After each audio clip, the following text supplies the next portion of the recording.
दोस्तों, जाने अनजाने में इंसान से कुछ ऐसी गलतियां हो जाती हैं जिसका उसे पूरी जिंदगी भर अफसोस रह जाता है। अफसोस ही नहीं रहता है बल्कि मात्र उसकी एक छोटी सी गलती की वजह से उसका पूरा का पूरा परिवार ही उजड़ जाता है। आज की कहानी में भी ऐसा ही कुछ होता है जिसकी वजह से एक व्यक्ति हमेशा के लिए इस दुनिया को छोड़कर चला जाता है। लेकिन जब इसकी असलियत खास करके उसके घर परिवार वालों को मालूम चलता है तो खुद उनको भी अपने कानों पर भरोसा नहीं होता है। वाकई में दोस्तों, आज की जो कहानी है ये आपको भी सोचने और समझने पर मजबूर कर देने वाली है कि क्या सचमुच में कलयुग आ चुका है जो एक पुरुष ही दूसरे पुरुष की तरफ आकर्षित हो रहा है और एक महिला दूसरी महिला की तरफ आकर्षित हो रही है। वाकई में दोस्तों, आज की कहानी सुनकर आपको भी काफी तकलीफ होगी। नमस्कार, प्रणाम, मैं आपका भाई आपका दोस्त अभय और आप देख रहे हैं द कीप क्राइम। दोस्तों, आज की जो सच्ची कहानी मैं आपको सुनाने जा रहा हूँ ये सच्ची कहानी है उत्तर प्रदेश के हापुड़ जिले की। हापुड़ का एक मोहल्ला पड़ता है लज्जापुरी और इसी लज्जापुरी मोहल्ले का रहने वाला है मुकेश करदम। मुकेश जिसकी उम्र है लगभग 36 साल के आसपास। मुकेश की पत्नी का नाम है प्रियंका। मुकेश के टोटल 3 बच्चे हैं जिसमें 2 बेटी और 1 बेटा। मुकेश अपने ही घर में किराने की एक दुकान कर रखा है जिससे ठीक ठाक पैसे कमाता है और अपने परिवार के साथ काफी खुशहाल तरीके से अपना जीवन व्यतीत करता है। बात कर रहा हूं मैं 18 सितंबर की सुबह सुबह की। दरअसल मुकेश अपनी पत्नी और बच्चों को लेकर अपनी ससुराल बुलंदशहर के इस्लामपुर गांव में जाता है और वहीं पर अपनी पत्नी और बच्चों को छोड़कर दोपहर के लगभग 2 बजे के आसपास अपने घर पर चला आता है। लेकिन जैसे ही रात होती है प्रियंका अपने पति के नंबर पर फोन करती है, लेकिन अब मुकेश का नंबर स्विच ऑफ बताने लगता है। प्रियंका को लगता है कि शायद उसके पति का मोबाइल स्विच ऑफ हो गया होगा, अगले दिन बात हो जाएगी। लेकिन अगली सुबह भी प्रियंका जब अपने पति के नंबर पर फोन करती है तो अगली सुबह भी मुकेश का नंबर स्विच ऑफ ही बताता है। प्रियंका यहीं पर थोड़ी सी लापरवाही कर देती है। दरअसल प्रियंका उसी वक्त ही अपने घर पर नहीं जाती है और ना ही अपने पति के बारे में छानबीन करती है, बल्कि अगले 2 दिनों तक भी मुकेश के नंबर पर फोन करती रहती है। लेकिन 2 दिनों तक भी जब मुकेश का मोबाइल ऑन नहीं होता है तब कहीं जाकर प्रियंका को काफी अजीब सा लगता है। इसीलिए 21 सितंबर की सुबह सुबह ही प्रियंका अपने भाई के साथ अपने घर पर पहुंचती है तो देखती है कि घर पर बाहर से दरवाजे पर कुंडी लगी है। प्रियंका सोच में पड़ जाती है कि आखिरकार सुबह सुबह उसका पति कहां चला गया है। प्रियंका काफी देर तक वहीं खड़ी होकर अपने पति का इंतजार करती है। जब मुकेश वहां पर नहीं आता है प्रियंका दरवाजा खोलकर घर के अंदर प्रवेश करती है। लेकिन प्रियंका जैसे ही घर के अंदर पहुंचती है तो घर के अंदर का नजारा देखकर वो जोर जोर से चीखना चिल्लाना शुरू कर देती है। दरअसल कमरे के अंदर फर्श पर मुकेश का डेड बॉडी पड़ा था जो पूरी तरह से खून से लथपथ हो गया था। प्रियंका जैसे ही चीखना चिल्लाना शुरू करती है उसकी चीख पुकार सुनकर आस पड़ोस के लोग भी इकट्ठा हो जाते हैं और लोग जैसे ही इस तरह का नजारा देखते हैं तुरंत ही इस बात की जानकारी नजदीकी थाने में दे देते हैं। इधर पुलिस को जैसे ही सूचना मिलती है पुलिस अपनी टीम के साथ घटनास्थल पर पहुंचती है और सबसे पहले मुकेश की डेड बॉडी को चेक करती है तो मालूम चलता है कि मुकेश के शरीर पर कई जगहों पर चोट और घाव के निशान मौजूद हैं। दरअसल उसके शरीर पर केवल उसका अंडरवियर ही था जबकि उसका पूरा शरीर नग्न अवस्था में था। पूरा बेड भी खून से लाल हो गया था। उस डेड बॉडी के बगल में ही लोहे का एक तवा भी पड़ा था जिस तवे पर काफी सारा खून भी लगा था। पुलिस सोचती है कि शायद इसी तवे से मुकेश की हत्या किया गया है, लेकिन कमरे में जितना भी खून था लगभग सारा खून सूख चुका था, जिसे देखकर अंदाजा लगाया जाता है कि शायद मुकेश की हत्या लगभग 2 दिन पहले ही किया गया है। पुलिस सबसे पहले मुकेश की डेड बॉडी को अपने कब्जे में लेकर पोस्टमार्टम के लिए भेज देती है और फिर प्रियंका की तहरीर पर धारा 302 के तहत अज्ञात अपराधियों के खिलाफ मुकदमा दर्ज करती है और इस मामले की छानबीन करना शुरू करती है। पुलिस इस मामले की छानबीन करने के लिए सबसे पहले प्रियंका से पूछताछ करती है कि क्या तुम्हें किसी पर शक है कि तुम्हारे पति की हत्या कौन कर सकता है। इस पर प्रियंका पुलिस वालों से कहती है कि साहब, मुझे शक ही नहीं बल्कि पूरा भरोसा है। दरअसल मेरे पति की हत्या किसी और ने नहीं बल्कि मेरे दोनों जेठ ने किया है, जिसमें से एक का नाम है राकेश और दूसरे का नाम है विनोद। प्रियंका जैसे ही अपने दोनों जेठों का नाम बताती है, पुलिस प्रियंका से पूछताछ करती है कि आखिरकार राकेश और विनोद अपने ही भाई की हत्या क्यों करेंगे। इस पर प्रियंका पुलिस वालों से कहती है कि साहब, मेरे पति का अपने दोनों भाइयों से जमीनी विवाद चल रहा था, इसीलिए या तो उन दोनों ने मेरे पति की हत्या किया है या फिर इन दोनों ने किसी से हत्या करवाया है। प्रियंका जैसे ही इस तरह की बातें पुलिस वालों से कहती है, पुलिस प्रियंका की तहरीर पर राकेश और विनोद दोनों को अपनी हिरासत में लेकर थाने पहुंच जाती है और फिर इन दोनों से मुकेश की हत्या के बारे में सख्ती से पूछताछ करती है। लेकिन राकेश और विनोद पुलिस वालों को सिर्फ एक ही जवाब देते हैं कि साहब, हमने अपने भाई की हत्या नहीं किया है।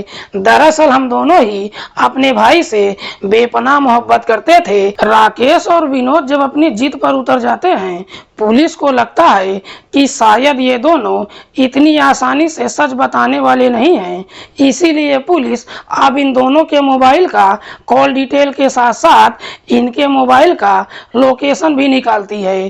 पुलिस जब सारी डिटेल को चेक करती है तो उसमें कोई भी ऐसा संदिग्ध नहीं मिलता है जिस पर पुलिस को इन दोनों के ऊपर शक जाए, इसीलिए पुलिस मजबूर होकर इन दोनों को छोड़ देती है। लेकिन पुलिस फिर से मुकेश के घर पर जाती है और उसके पड़ोसियों से राकेश और विनोद के बारे में पूछताछ करती है, तो पड़ोसी भी पुलिस को यही जवाब देते हैं कि साहब, राकेश और विनोद अपने छोटे भाई से बहुत प्यार करते थे, वो दोनों अपने भाई की हत्या नहीं कर सकते हैं। पुलिस भी सोच में पड़ जाती है कि आखिरकार मुकेश की हत्या कौन कर सकता है, इसीलिए पुलिस के सामने मात्र एक ही रास्ता बचता है, मुकेश के भी मोबाइल का कॉल डिटेल। पुलिस जब मुकेश के मोबाइल का कॉल डिटेल निकालती है तो मालूम चलता है कि उसमें एक ऐसा नंबर है जिस पर मुकेश ने 18 सितंबर को आखिरी बार बातचीत किया था।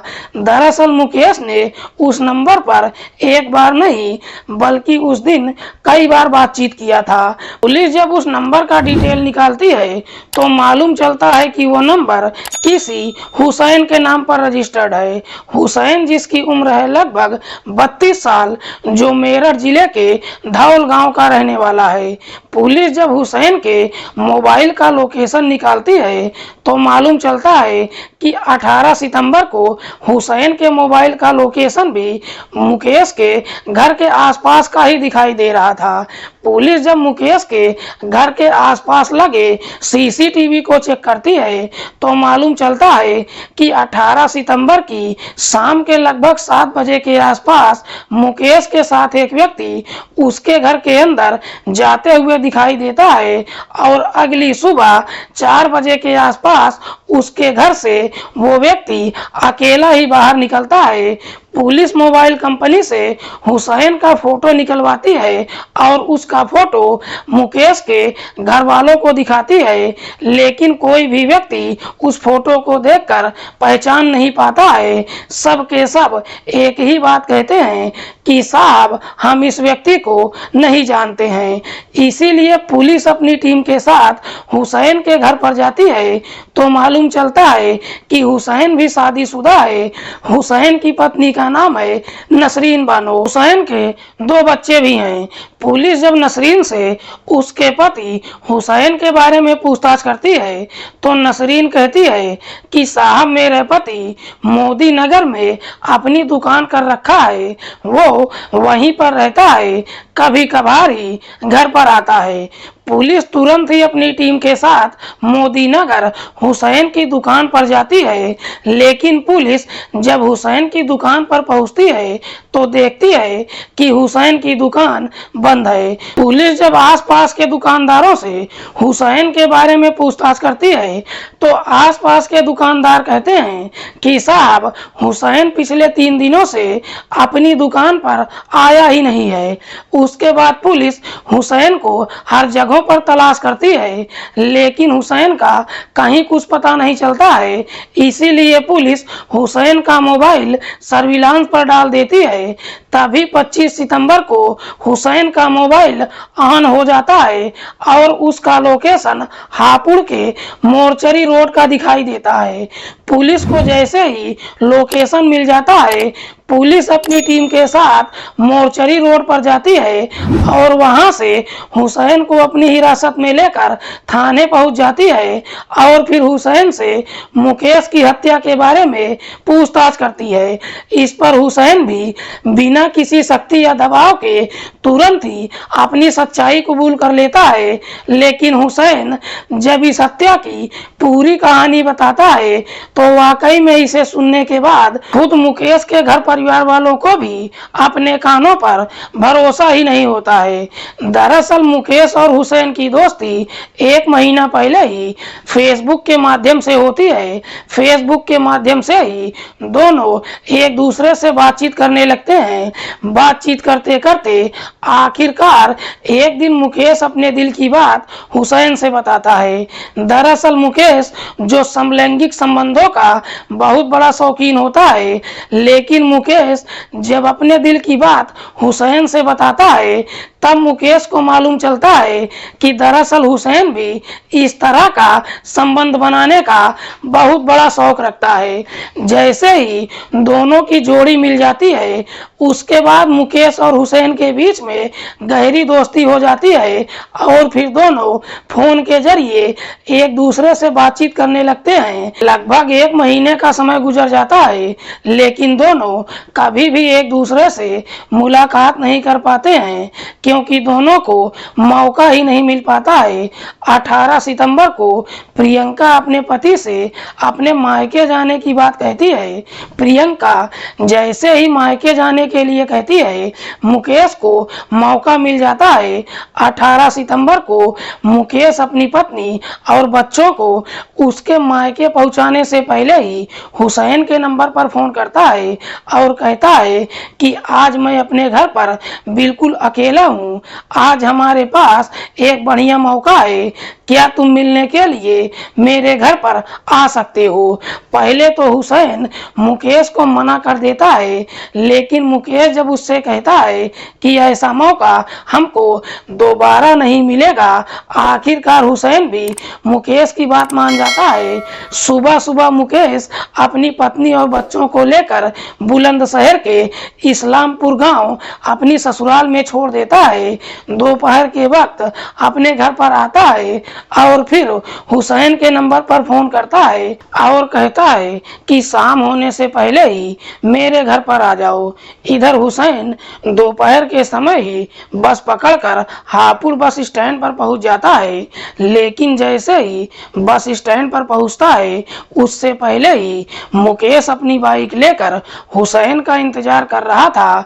जब दोनों की मुलाकात होती है, पहले तो दोनों शराब के ठेके पर जाते हैं और वहां से शराब की कुछ बोतल खरीद लेते हैं। शाम के लगभग 7 बजे के आसपास मुकेश हुसैन को लेकर अपने घर पर आता है और अपने ही घर में दोनों जमकर शराब पीते हैं। शराब पीने के बाद दोनों कमरे में जाते हैं और बेड पर दोनों एक दूसरे से संबंध बनाने की बात कहते हैं। मुकेश हुसैन से कहता है कि पहले मैं शुरुआत करूंगा। हुसैन मुकेश की बात मान जाता है, लेकिन मुकेश हुसैन के सामने एक प्रस्ताव रखता है।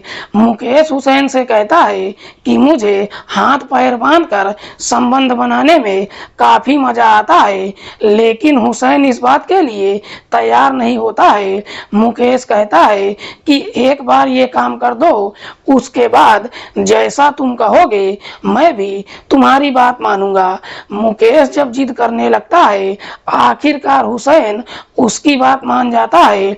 उसके बाद मुकेश हुसैन का दोनों हाथ पैर बांध देता है और फिर हुसैन के साथ अप्राकृतिक तरीके से संबंध बनाने लगता है, जिसकी वजह से हुसैन जोर जोर से चीखने चिल्लाने लगता है। लेकिन हुसैन जब जोर जोर से चीखने चिल्लाने लगता है, उसकी आवाज मुकेश के कानों तक पहुंचती ही नहीं है। दरअसल हुसैन जब चीखने चिल्लाने लगता है, मुकेश को और भी मजा आने लगता है। मुकेश जैसे ही फारिग होता है, हुसैन काफी गुस्से में आ जाता है।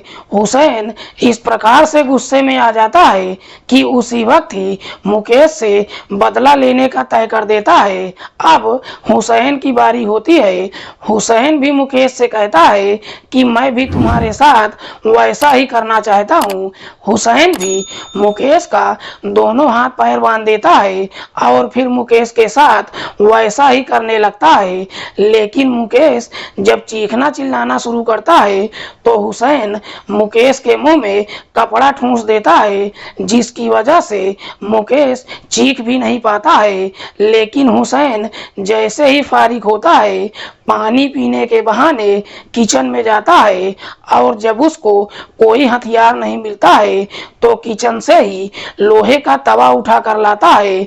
इससे पहले कि मुकेश कुछ समझ पाता, हुसैन उसी तवे से मुकेश के सर पर एक कई सारे वार कर देता है, जिसकी वजह से मुकेश की घटना स्थल पर ही मौत हो जाती है। मुकेश की जैसे ही मौत हो जाती है, हुसैन मुकेश की डेड बॉडी को बेड से नीचे उतार कर फर्श पर रख देता है। तब तक रात के लगभग 12 बज जाते हैं। हुसैन उसी वक्त ही घर से बाहर निकलना तो चाहता है, लेकिन हुसैन को लगता है कि इतनी रात को उसे कोई बस नहीं मिलेगी। इसीलिए हुसैन मुकेश के घर में ही ठहर जाता है और मुकेश की डेड बॉडी के बगल बैठकर सुबह होने का इंतजार करने लगता है। उसके घर में किचन में जाकर चाय बनाता है और चाय पीने के बाद जैसे ही सुबह के 4 बज जाता है, हुसैन मुकेश के घर से बाहर निकलता है और घर के बाहर दरवाजे पर कुंडी लगा देता है। लेकिन हुसैन वहां से अपने घर पर नहीं जाता है, बल्कि मोदी नगर अपनी दुकान पर जाता है। लेकिन दुकान भी नहीं खोलता है, क्योंकि हुसैन को डर सताने लगता है कि कहीं पुलिस उसे पकड़ न ले। लगभग 1 सप्ताह तक मुकेश इधर उधर अपने रिश्तेदारों के घर जाकर समय व्यतीत करता है। लेकिन जैसे ही 1 सप्ताह का समय गुजर जाता है, 25 सितंबर को हुसैन ये पता लगाने के लिए हापुड़ में जाता है कि आखिरकार पुलिस ने मुकेश की हत्या के आरोप में किसी व्यक्ति को गिरफ्तार किया है या नहीं।